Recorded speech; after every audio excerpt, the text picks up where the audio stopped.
Estado docente, sin que se pierda el concepto actual de derecho humano de la educación, se requiere complejizar esos tres conceptos en el estatus constitucional. Y el asunto de la financiación y todo ese tipo de cosas que pudieran estar también transversales en esa discusión, pudieran estar permeados previamente por esa concepción. Básicamente, esos tres elementos quería poner en mesa en este debate.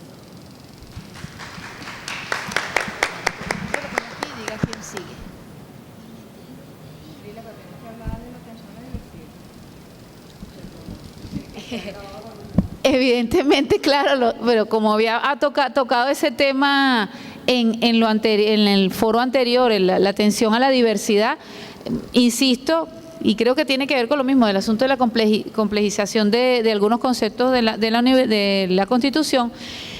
El concepto inclusivo de la educación en la Constitución atenta con la misma consideración de la Constitución de la atención a la diversidad. Cuando hablamos de inclusión como procesos de masificación o que ha sido interpretado como procesos de masificación, evidentemente eso no respeta a la existencia de una diversidad, una sociedad diversa, donde hay personas con discapacidad, hay grupos que han formado parte de las concepciones de minoridad social, como es la mujer, como es lo que algunos han interpretado como diversidad sexual, pero eso también conceptualmente podemos discutir. En el asunto de la concepción del Estado docente, también está reflejada esa limitante de interpretar la diversidad. Igual con respecto a la concepción de educación. Si asumimos una educación igual a la escolarización, la diversidad queda por fuera totalmente. Pues estamos hablando de los temas como introduce el profesor Bonilla, que son los niños institucionalizados o los seres institucionalizados, igual como los privados de libertad, las personas en situación de hospitalización, ¿okay?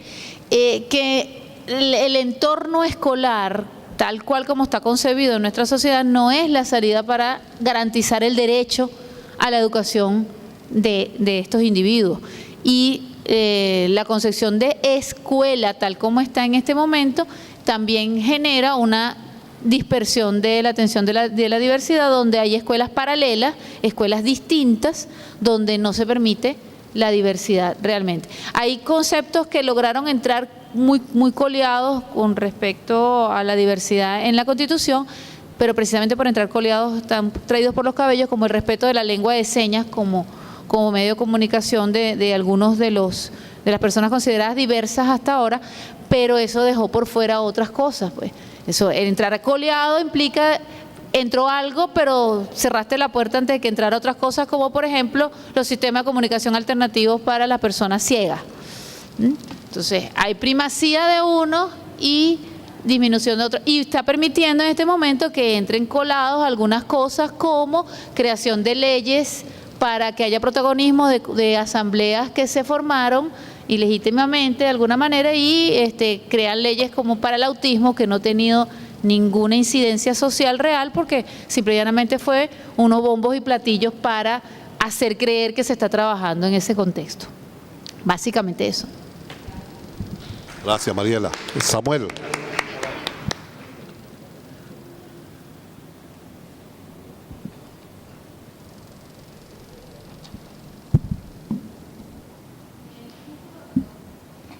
Corra.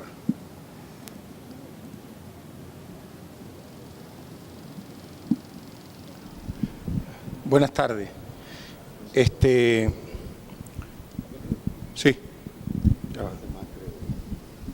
Creo que lo saqué de aquí. Ahí va. Sí, buenas tardes. Bueno, reiterar el agradecimiento por esta reunión en el contexto que se da y también porque el Centro Internacional Miranda creo que está cumpliendo una labor fundamental en este sentido, ¿no? Que en realidad es parte de su misión. Yo, en la reunión anterior, esbocé algunos elementos que de alguna manera han sido recogidos en tu intervención, Luis, que tiene que ver con la financiación, ¿no? Yo voy a hablar un poquito de eso, pero yo también quería resaltar otros aspectos, por ejemplo, es decir, la educación, la escuela y la construcción de la sociedad comunal. Yo creo que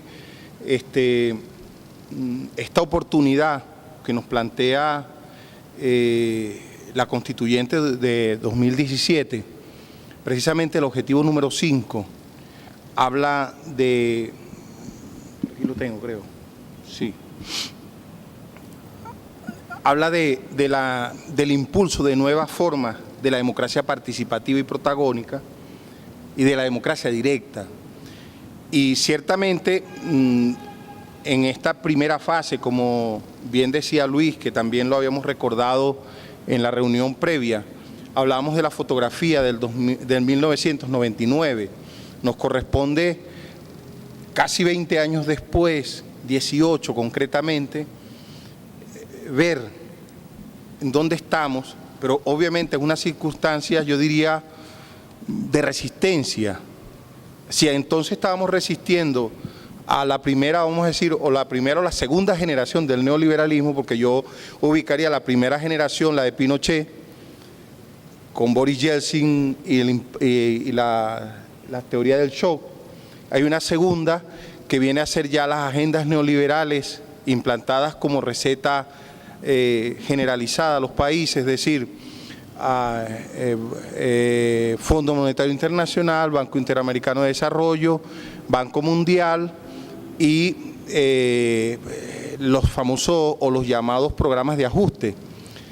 Nosotros nos resistimos a esa segunda generación. Por supuesto, trae su antecedente y su legado de la primera, y era precisamente levantar los muros de contención a una visión de las políticas públicas, de lo público y de hacer política y de la función del Estado, dirigida a, no era destruirnos, era minimizarnos. Es decir, el Estado no interventor, el Estado en la mínima expresión, el Estado que es como una taquilla que tú vas a retirar el cheque, no importa para qué sea y de quién sea el cheque. Básicamente en la confrontación de clases sabíamos que ese cheque iba a una hegemonía determinada o a esa hegemonía histórica, y hoy en medio de un contexto como el que conocemos todos, nos corresponde impulsar un proceso constituyente donde debemos revisar la fotografía de aquellos muchachos más jóvenes, rozagantes, llenos con una mirada de esperanza, hoy con unos años más amenazados, pero amenazados no con que nos van a hacer chiquitos, sino que con que nos van a destruir.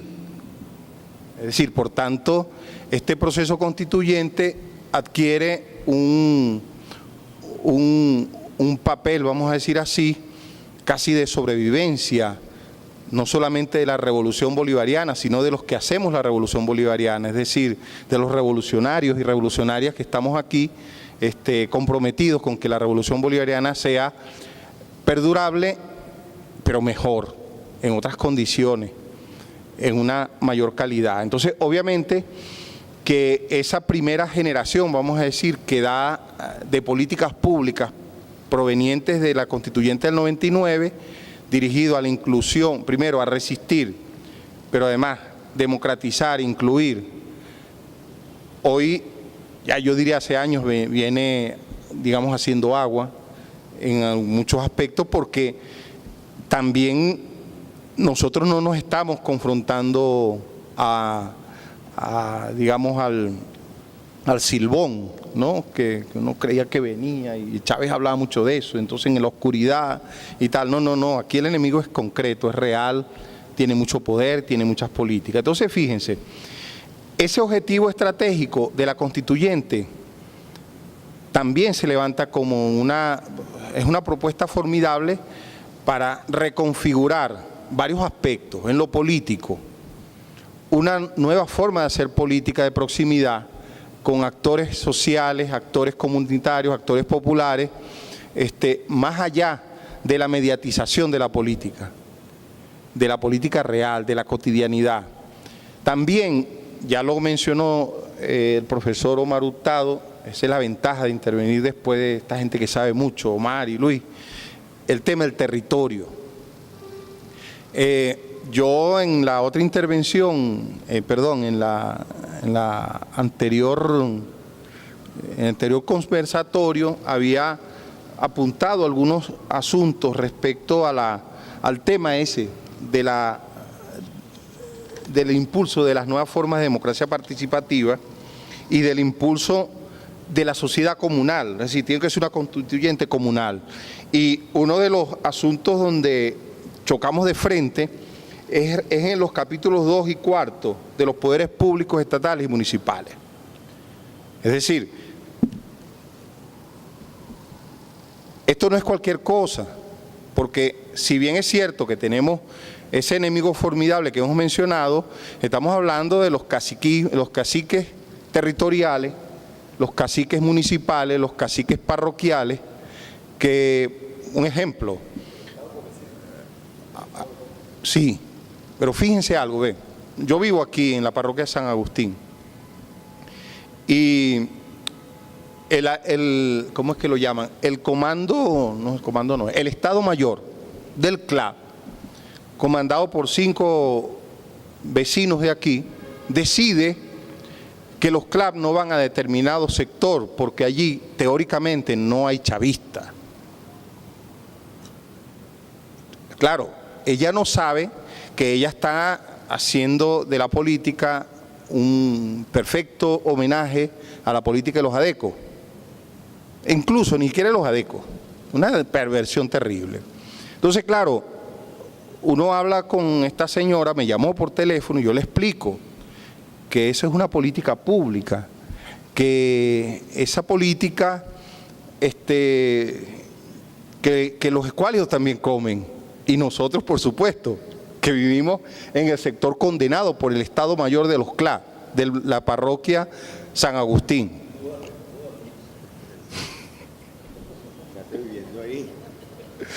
Me lo he planteado, pasar el puente que dijo un vecino bajando el ascensor que había que destruir.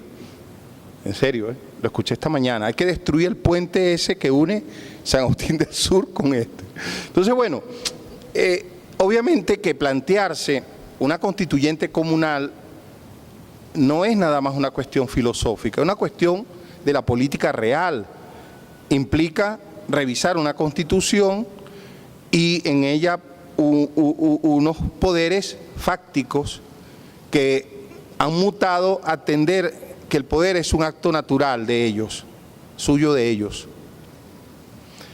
Claro, pensar la educación, pensar la escuela en esa nueva configuración le da otro sentido, tiene que darle otro sentido, porque nosotros hemos hecho la resolución 58, ¿no?, de los consejos.